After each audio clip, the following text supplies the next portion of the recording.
I don't exist on LinkedIn. If you Google my name, you'll find a florist in Topeka and a dead woman in Idaho, and that's exactly how the Department of Defense likes it. My office is a windowless box inside a SIF, sensitive compartmented information facility, buried deep within the bowels of a generic glass building in Maryland that houses one of the biggest defense contractors on the East Coast. To the outside world, I'm a mid-level manager pushing paper.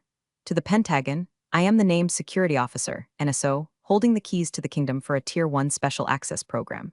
That means if a paperclip moves without my authorization, treason charges are theoretically on the table. I thrive on rules. Rules are the only thing separating civilization from the kind of chaos that ends with a congressional hearing and a sudden urge to move to a non-extradition country. So when I walked into the office that Tuesday, 7 months pregnant and carrying a bladder the size of a walnut, I noticed the vibe was off immediately. The air tasted like stale Dunkin' Donuts coffee and impending incompetence. Before I get into how I single-handedly dismantled a $400 million revenue stream using nothing but a federal handbook and pure spite, do me a favor.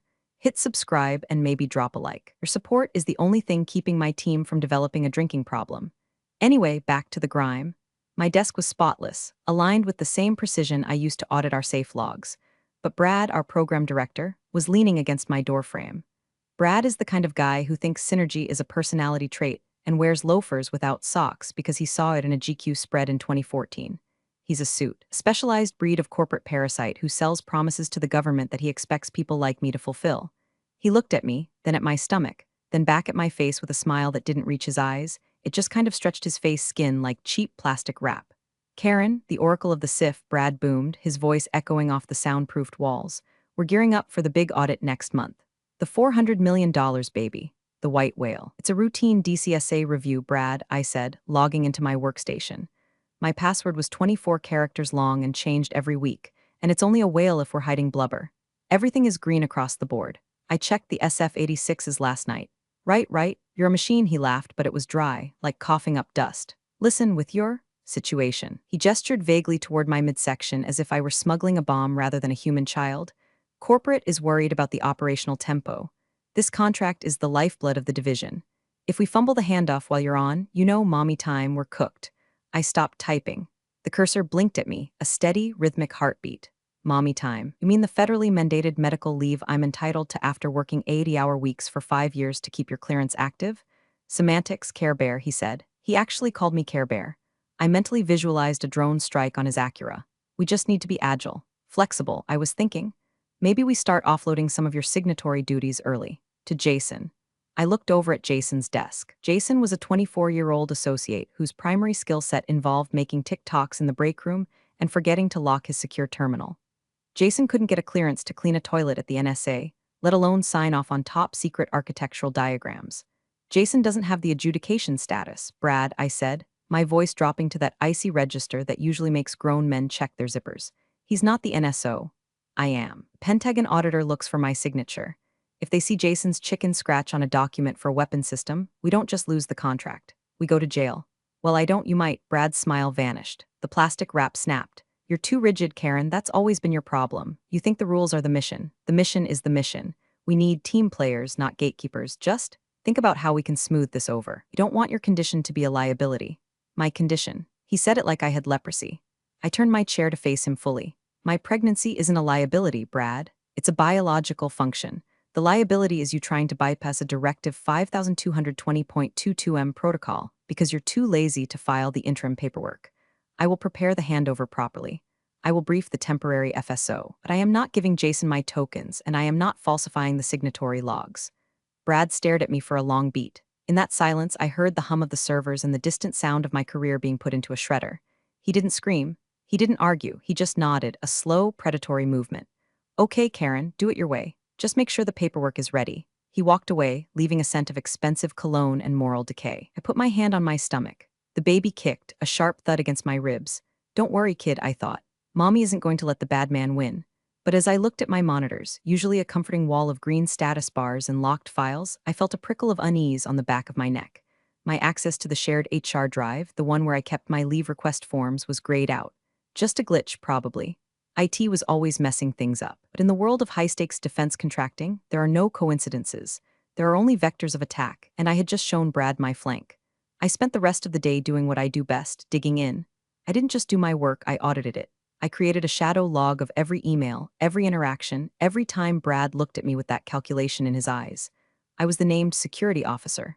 I was the firewall. What I didn't realize was that the malware was already inside the building, and it had a corner office.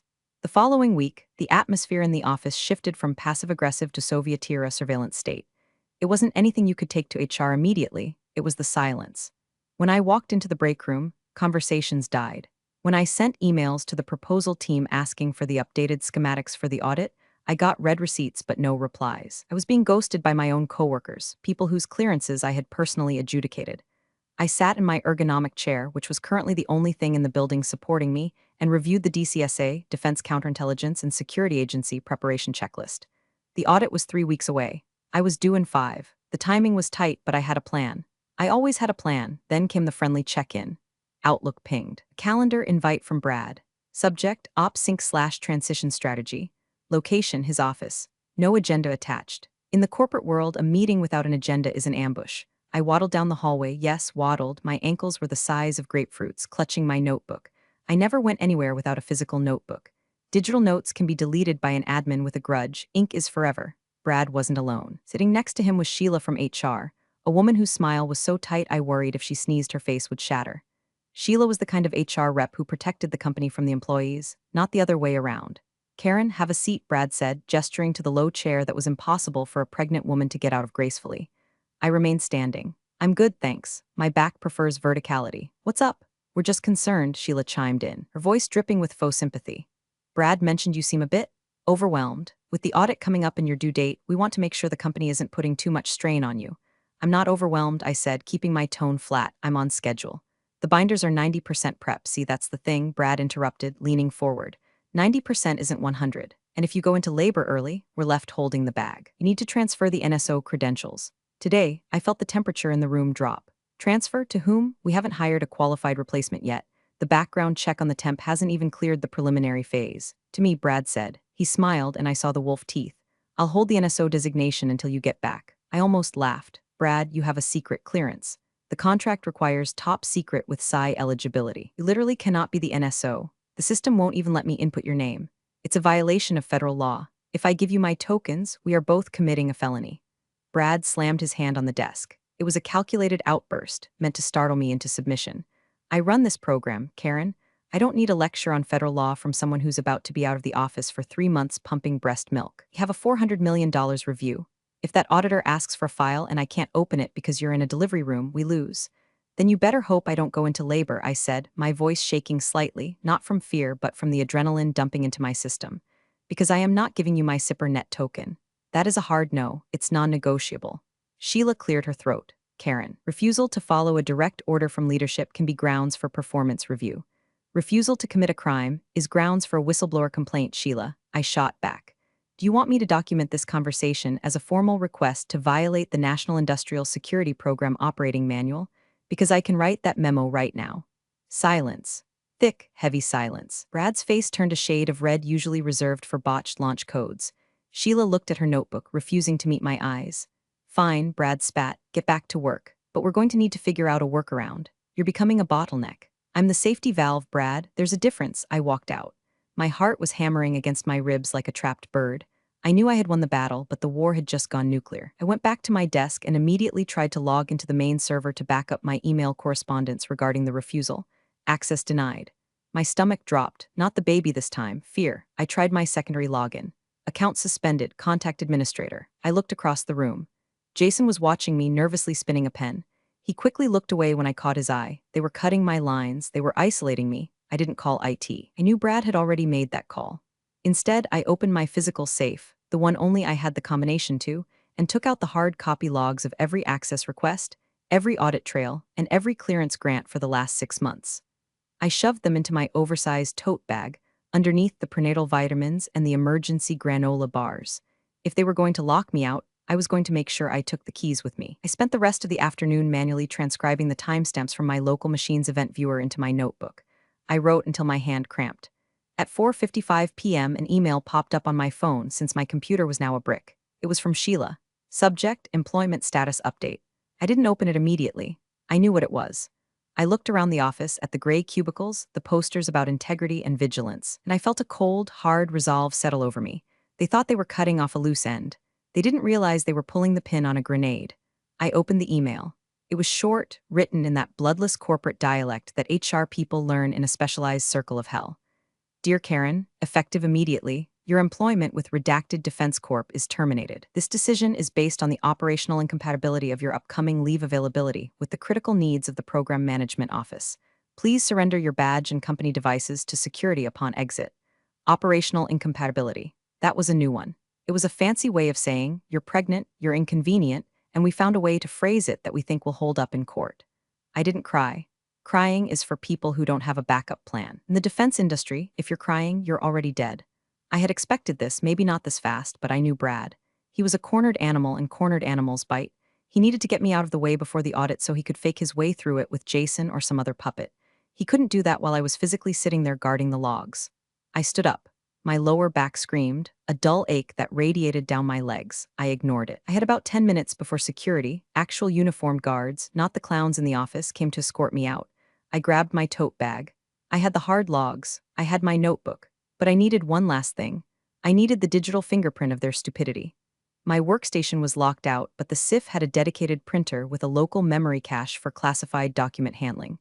It wasn't networked in the traditional sense, to prevent remote hacking. If anyone had printed the offboarding documents or the internal memos regarding my status, it might still be in the localized queue history. I walked over to the printer. Jason looked up. Karen, you okay? Just clearing the queue, Jason. Standard hygiene, I lied, my voice steady. I accessed the admin menu, print history. There it was. Document titled Justification Memo NSO Replacement DocX, printed by Brad 2 hours ago. I hit reprint. The machine whirred. I prayed the noise wouldn't attract Brad. A single page slid out. I snatched it. It wasn't just a justification, it was a smoking gun. It detailed a plan to temporarily bridge the NSO role using a shared credential approach until a permanent hire could be found post-audit. Brad had written down his intent to commit federal security fraud on company letterhead. I folded the paper and shoved it into my bra. It was the only place they wouldn't search.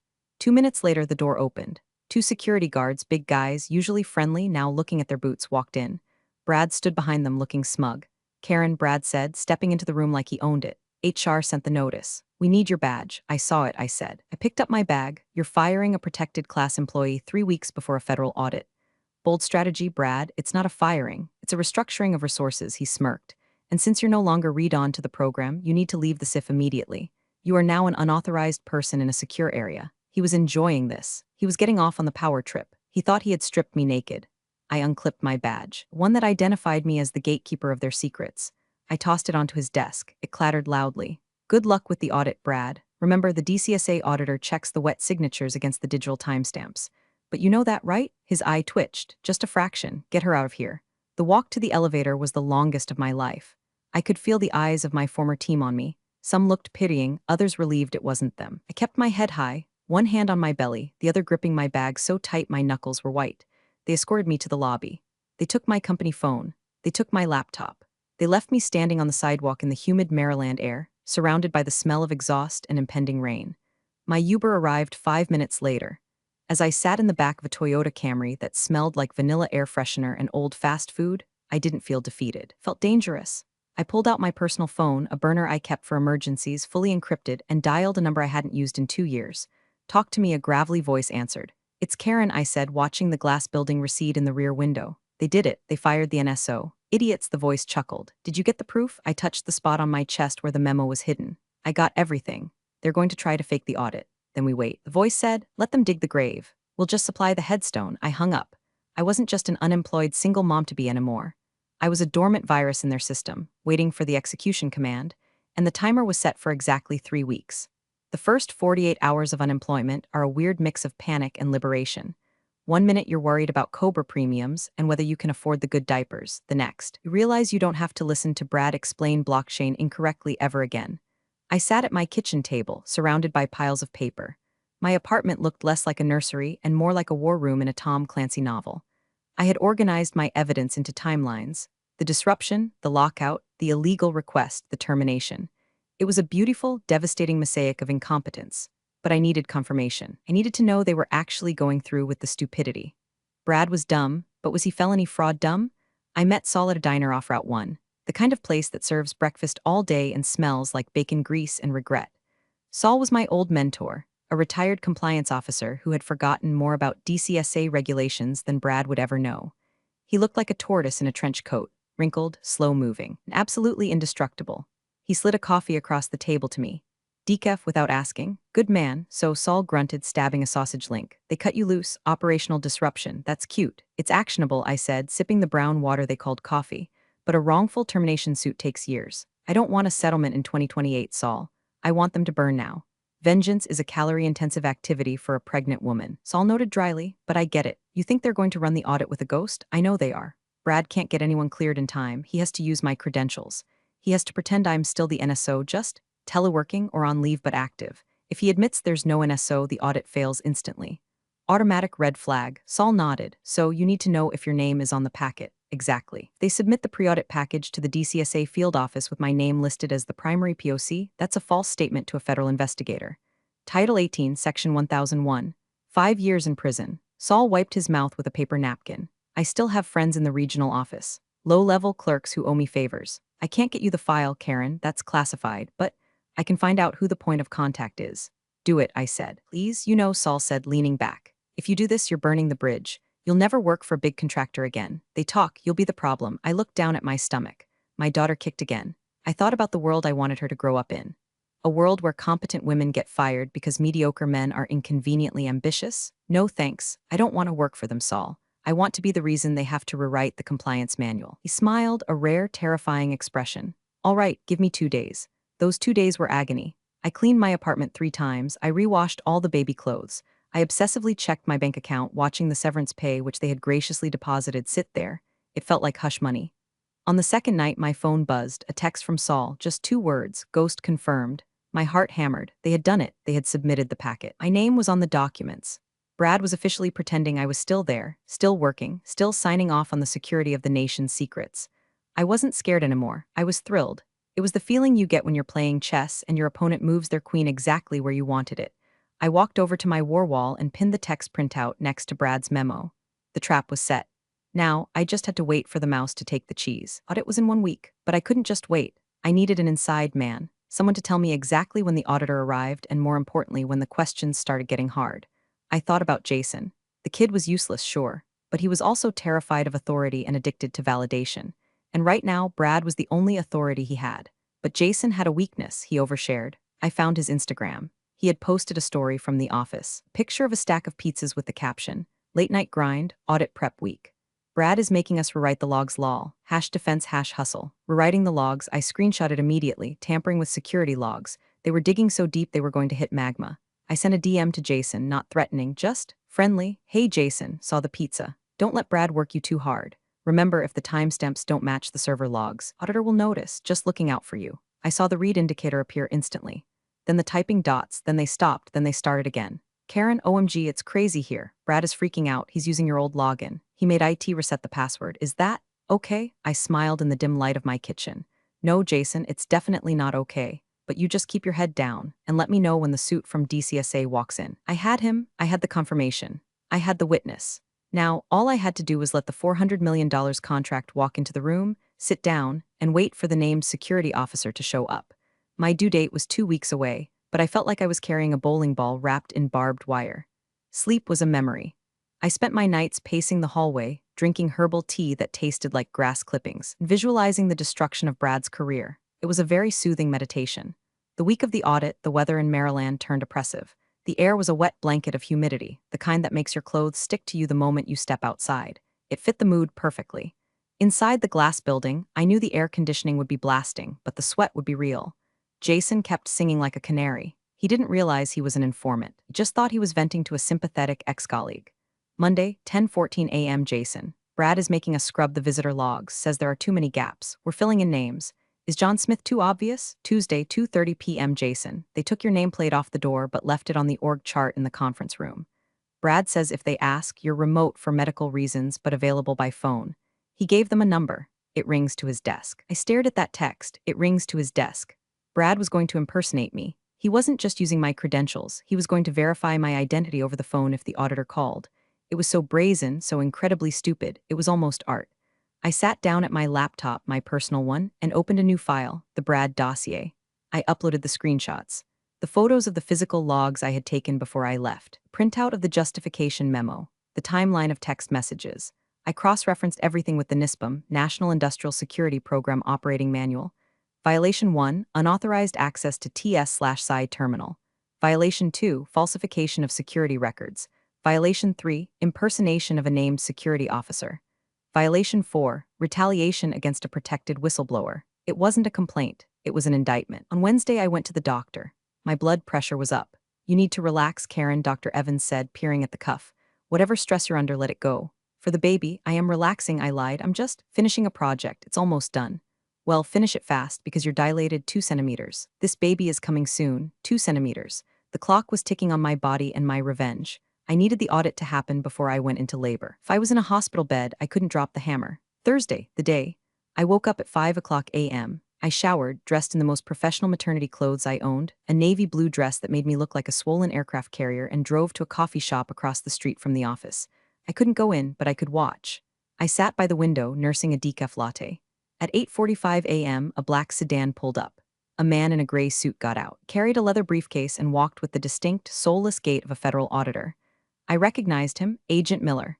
He was known for being a stickler for detail. He once flagged a facility because their shredder crosscut size was off by a millimeter. Brad was dead meat. My phone buzzed. "Jason, he's here." "Brad is sweating through his shirt. They're going into the conference room." "Brad told me to sit at your desk and look busy." I took a deep breath. This was it. $400 million contract was on the table. The future of the division hung in the balance, and the only person who could save them was sitting across the street, eating a blueberry muffin and waiting for the explosion. I opened the contact on my phone for the duty hotline. I didn't call yet. I wanted them to commit the act. I wanted the auditor to open the file, see my name, ask the question, and hear the lie. Time dragged. 9:30 a.m. 10 o'clock a.m. "Jason, they're doing the document review.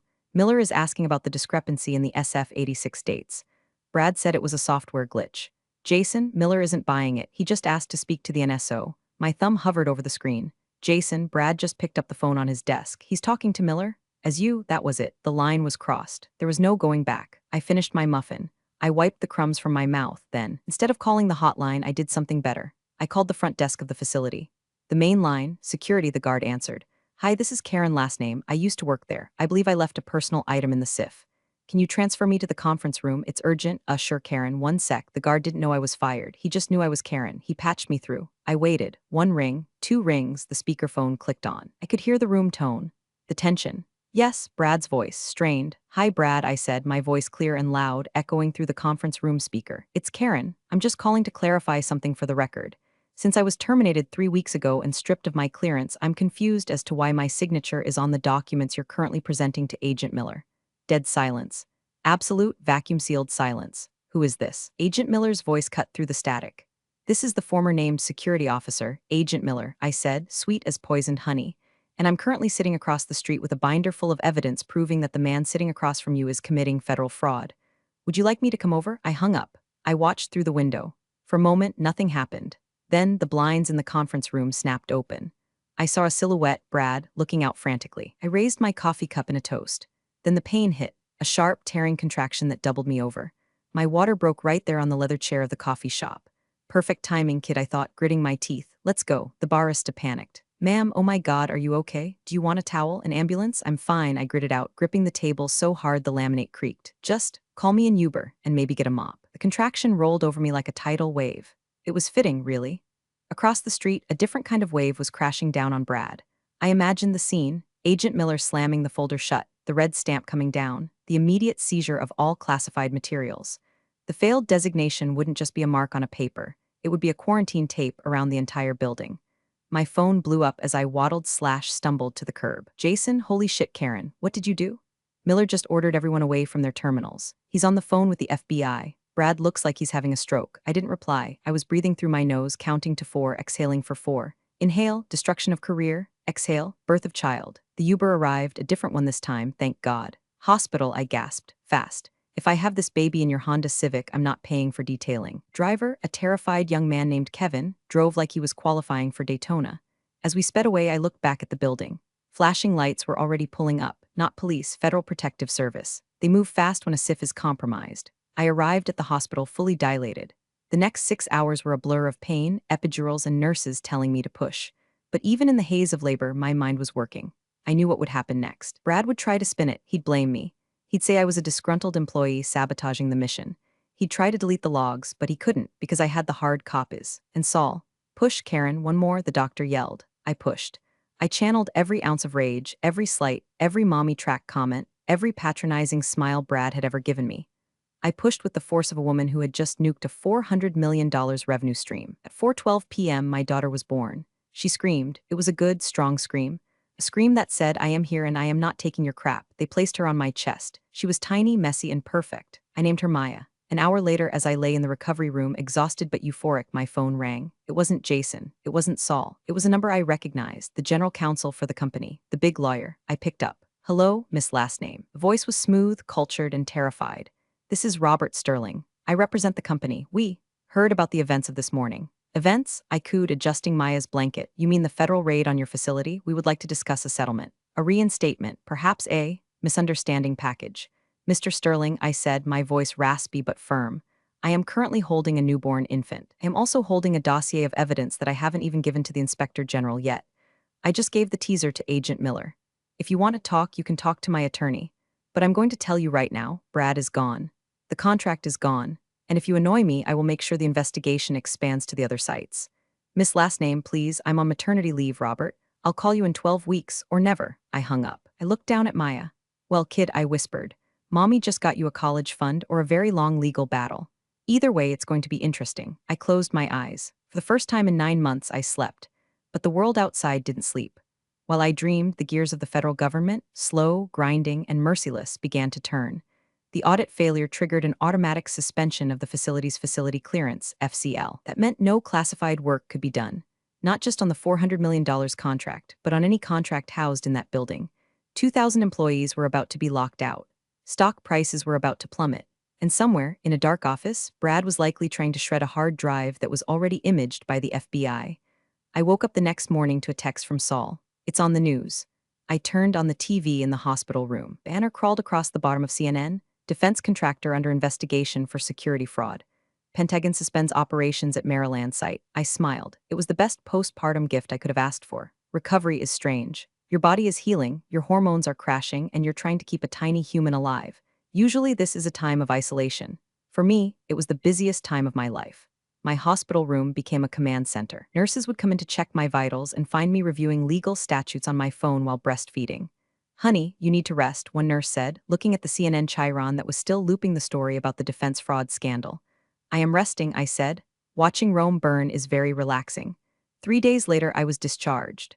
I went home to my apartment, which now felt different. It wasn't just a home, it was a fortress. Subpoena arrived a week later. 2 men in dark suits knocked on my door. They weren't aggressive. They were polite, almost deferential. They knew who I was the whistle. Miss Last Name, we have a subpoena for your testimony regarding the investigation into company name, the taller agent said. He handed me the envelope like it was a fragile antique. I expected this, I said, balancing Meyer on my hip.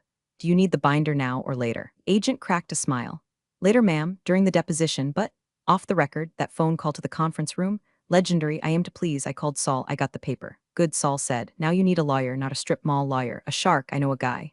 Former JAG, specializes in quitam cases. He eats guys like Sterling for breakfast. His name was David. He met me in my living room, wearing a suit that cost more than my car. He listened to my story, looked at my evidence, and didn't interrupt once. When I finished, he sat back and whistled.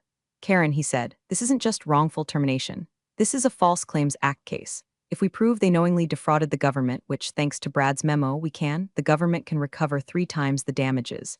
And as the whistleblower, you're entitled to a percentage of that recovery. I don't care about the money, I said. Okay, I care a little about the money. Diapers are expensive, but I want Brad explicitly named. I want his clearance revoked permanently. Oh, Brad is done, David laughed. Brad is radioactive. The company has already fired him. They're trying to pin it all on him as a rogue actor. Our job is to show that the culture allowed him to exist, that HR knew, that the executives looked the other way. Sheila, I said. Sheila and HR knew. She sat in the meeting. And Sheila goes down too. The next few weeks were a blur of depositions. I sat in a conference room with Meyer in a stroller next to me, facing a phalanx of company lawyers. They looked tired. I looked like a mom who hadn't slept in a month, which meant I had nothing left to lose. They tried to discredit me. They asked about my hormonal state. They asked if I was emotional during the termination. I was very emotional, I said into the record, staring at Sterling. I was terrified that my country's secrets were in the hands of idiots. That tends to make me emotional. They showed me the logs, they showed me the fake signatures. Brad had literally scanned my old signature from a PDF and pasted it onto the new documents. It was so lazy it was insulting. Is this your signature? The prosecutor asked. It is a digital copy of my signature, I corrected. The metadata will show it was applied at a time when I was physically located at a Bye Bye Baby store, purchasing a breast pump. Unless I have telekinetic powers, I did not sign that. The prosecutor smiled. The company lawyers slumped. It was a bloodbath, but the sweetest moment wasn't in the courtroom. It was a text from Jason, who had somehow survived the purge because he was too low level to matter. Jason, dude, they just escorted Sheila out. She was crying. Also, they took the coffee machine from the break room. Budget cuts. We're drinking tap water. I looked at Maya, who was sleeping peacefully. Tap water, I whispered. Justice tastes like tap water. The settlement offer came 6 weeks into the investigation. It was a number with 6 zeros. They want to settle the wrongful termination and the retaliation suit, David told me over the phone. They're offering $1.2 million. Standard NDA. No admission of wrongdoing. I sat on my balcony, watching the autumn leaves fall. Maya was doing tummy time on a blanket, grunting with effort. $1.2 million is a lot of money, I said. It is. It secures Maya's future. But no admission of wrongdoing? That means they get to say it was just a misunderstanding. That means Brad gets to quietly retire instead of being blacklisted. That's usually how these things work, Karen. Not this time, I said. Reject it. Karen, reject it. David, tell them I want a public apology.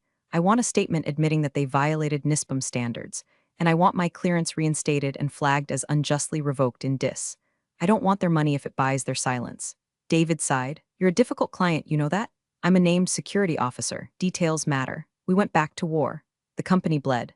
The government suspended their ability to bid on new contracts for 18 months. That was the death knell. Competitors started circling like sharks, poaching the talent that hadn't been fired. The stock price dropped 40%.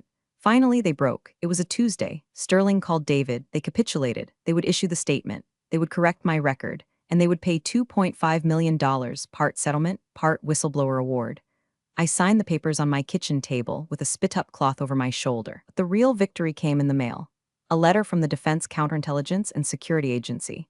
Dear Miss Last Name, based on the findings of the investigation, your eligibility for top secret/PSI access has been fully restored. The adverse information entered by company name has been expunged. I held the paper. It was just a piece of paper, but it was my reputation. It was my integrity. They tried to steal it, to smudge it with their grease, but I had scrubbed it clean. I thought I would feel relief. Instead, I felt finished. I looked at the badge I had mailed back to them. I realized I didn't want it back. I didn't want to go back to the windowless box. I didn't want to work for people who viewed security as a hurdle rather than a duty. I picked up my phone and called Saul. It's done, I said. They settled. Congratulations, millionaire, Saul rasped. Buying a yacht? No, I'm thinking of starting a business. Oh, insulting, I said, looking at the piles of regulations I had memorized. There are a lot of nervous whistleblowers out there who don't know how to document a file. And there are a lot of companies who need to know what happens if they try to screw over a pregnant lady. Karen's compliance and revenge? Saul laughed, something like that, but with better coffee. I hung up. I looked at Maya. She rolled over for the first time, looking surprised at her own strength. Yeah, I told her. It's surprising what you can do when you have to. 6 months later, I walked into a coffee shop in downtown Bethesda. I wasn't wearing maternity clothes anymore. I was wearing a tailored suit, sharp enough to cut glass. Maya was with a nanny, a very expensive, very qualified nanny who I had background checked back to the Stone Age. I ordered a latte, full caf. I needed the energy. My phone rang. It was a new client, a senior engineer at an aerospace firm who was being pressured to sign off on faulty wing struts. Don't sign anything, I told him, cradling the phone. Start a log, date, time, who was in the room. If they speak to you in the hallway, send an email summarizing the conversation immediately. Per our discussion, copy your personal email blind. I gave him the playbook, the Karen protocol. As I walked out with my coffee, I passed a newsstand. The business section had a small blurb, redacted Defense Corp acquired by competitor at fire sale price. The article mentioned operational failures and security compliance issues. It didn't mention me. It didn't have to. I knew. I walked to my car, a new Volvo, safest on the road. As I unlocked it, I saw a familiar face. It was Brad. He was coming out of a staffing agency across the street. He looked smaller. The suit was ill-fitting. The fake tan was gone, replaced by a pallor of desperation. He wasn't the master of the universe anymore. He was just a guy with a flagged security file who couldn't get a job guarding a mall kiosk.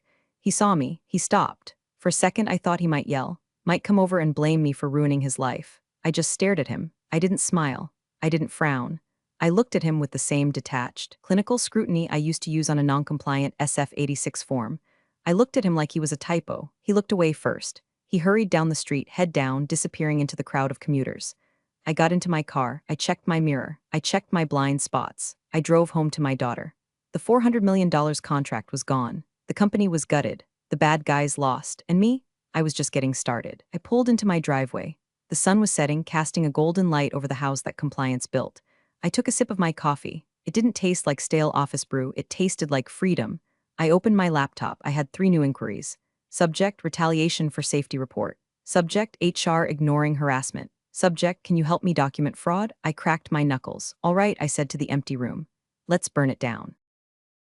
Some people confuse access with ownership. They thought they could erase her from the system and still use her credentials like a keycard that never expires. But security doesn't work that way, especially not when it's federal. Karen didn't shout, didn't beg, didn't warn. She just let the system collapse under the weight of their arrogance. Actions have clearance levels, too, and theirs just got revoked. Thanks for sticking around to the end. See you in the next one.